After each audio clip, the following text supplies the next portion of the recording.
With the Elder Scrolls Online, we're bringing two different groups of players together. We got the Elder Scrolls crowd, which is used to great games like Skyrim and Oblivion and Morrowind and the older games. And then we have the MMO crowd, which is used to all the great MMOs from the last 15 years. We're bringing them all together into one great game, and we're really excited to tell you about it.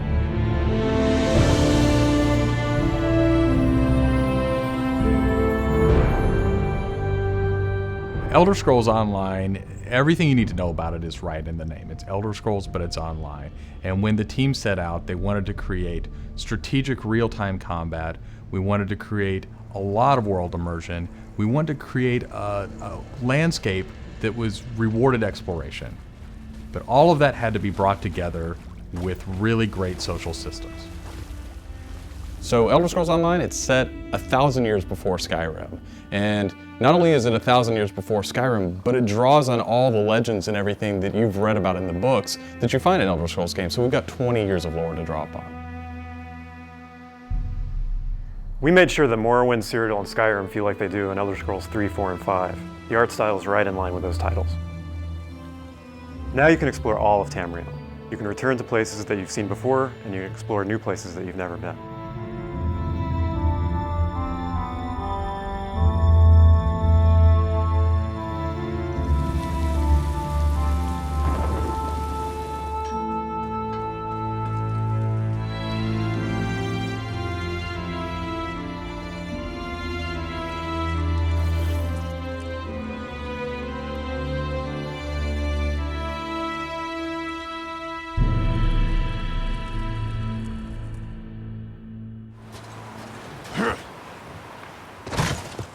This is an Elder Scrolls combat system.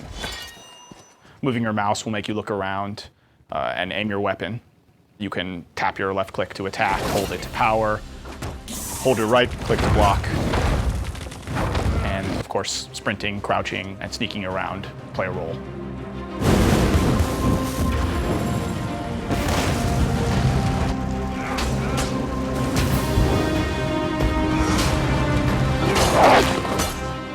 All of our characters are designed so that hundreds of them can be on screen at one time.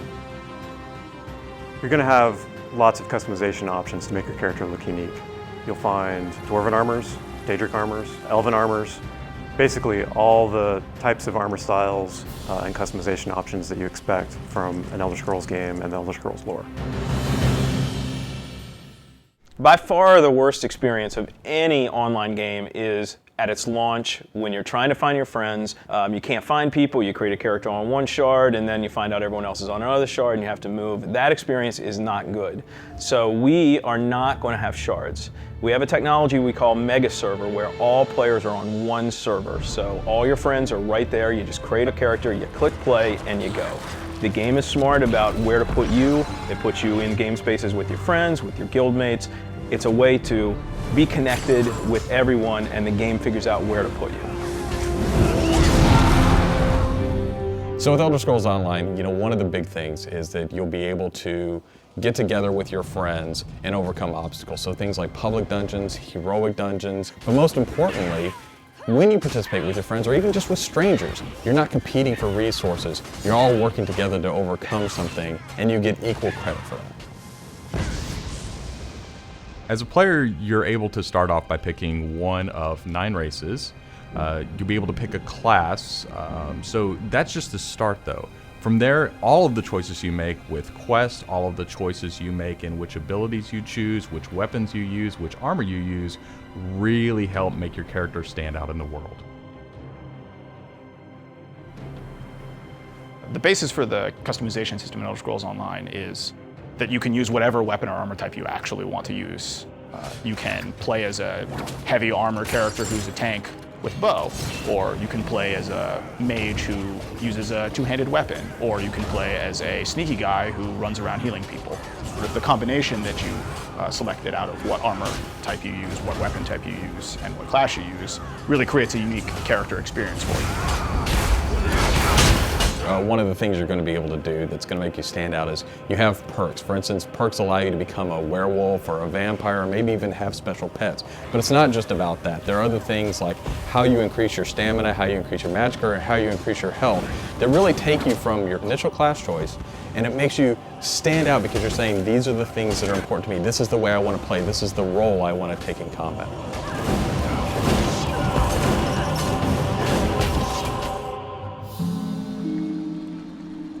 Questing in Elder Scrolls Online was built around a pretty simple concept, and that was that we wanted the player to explore. And we wanted, when the player explored, for them to be able to see something around a corner and say, oh, well, I was on this quest, but now I see something over there that's really interesting. And so they had this decision point of, which thing do I do next? And that's really where we want the player to go. It's not what do I do next, it's which one of these things do I do next. The way a player finds quests in our game is really through exploration. As they wander around the world, we have an on-screen compass, and that really points out the areas of opportunity or points of interest to the player. When the player finds a point of interest in the world, this is really where all of our story content is. And they're an opportunity for the player to make a change in the world. And a really good example of that is there's a werewolf invasion. When the player gets there, they fend off the werewolf invasion, they save the town, and every time you come back to that village, you'll be remembered and thanked by the villagers. The werewolves will be gone just like you would have in Oblivion as the hero of Clutch. Once you hit level 50, that's really where the game opens up. At this point, you're going into Cyrodiil to PvP, or you're deciding you want to go on a heroic raid with your guild and your friends, or maybe you might go into an adventure zone, which is our way of getting you into a zone where you can play solo, you can play with a small group, or you can play with a really large group to overcome obstacles.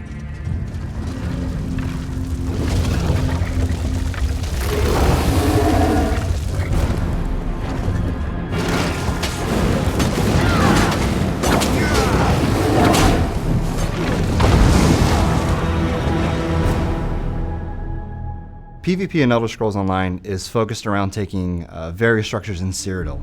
If you remember Cyrodiil from Oblivion, the space is very large, and that's a perfect setting for having three alliances fight each other.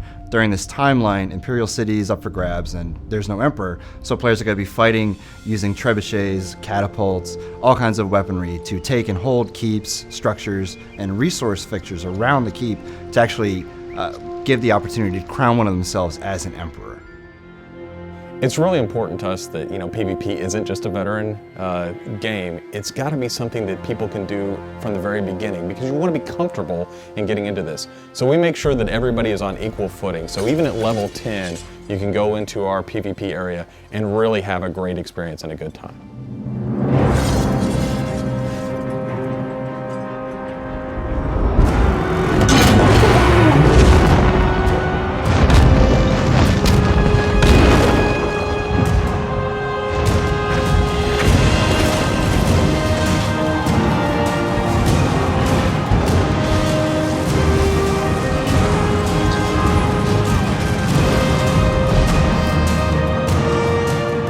With a game the size of the Elder Scrolls Online, it's really hard to, in one demo, one presentation, one video, to list everything about the game.